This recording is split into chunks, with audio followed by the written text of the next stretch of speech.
Time pa, kadali lang ba? Daghan na pong gabagot-bot aning Starbucks ba nga? Gihimo na pug kunong public library. Murag national issue, oy. Ay nako, sa kadaghang problema sa Pilipinas, na ay traffic, na ay baha, na ay corruption, na ay bagyo, linog, atong healthcare system nga wagi ayo, na pay presyo sa bugas, pero naagi ubang mga tao nga ang Starbucks nga puno maogyoy ilang gikabalak-an. Grabe mga priorities ni mga tao, dako jud kay mo problema stud anay lang. Pero bitaw, let's be honest. Pangutan na imong kaugalingon, ask yourself, ngano di mo adto kag Starbucks? Is it because of the coffee? Is it because of the ambience? Or para makita ka sa tanan nga, ha, I'm really productive. Kay kung coffee lang bitaw imong tuyo, no, hala oy, take away is perfectly fine.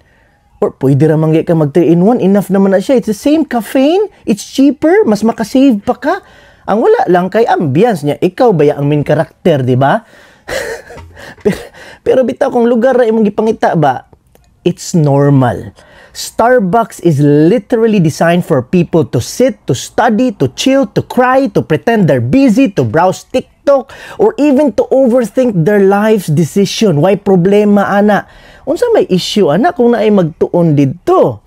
They buy coffee, they stay, and Starbucks allows studying. Wala man sila magsaba-saba kaha. Wa man ka sila naglabada dito, nagtuon ra bitaw na. Kana bitaw, muingon ba nga, public library na lagi ng Starbucks. Dili lang kabalo nga mga estudyante pod na, oy. Ngano wa di mo ni agi pagka estudyante di ay? Unsa may inyong gi-expect day? Unsa may gi-expect sa uban nga ang Starbucks nga walay tao? It's empty coffee shop, Disneyland, sa may minteryo, mingaw. Glibo guroy ko, kay kung di ka ganahan nga daghang tao, daghang nagtuon dito, simple ra jud kaayo na. Pili og lain nga coffee shop. Cebu has like 500 of them. Ayo pag-acting nga ang Starbucks ray naas kalibutan in town. Oy, Ginoo. In short, chill lang ta. Kung niadto ka to study, then good. Kung niadto ka to chill, then it's fine. Kung niadto ka para mo judge sa uban nga nagtuon, ikaw ang dapat mag-take out. Uy, i-take out ng imong pamatasan.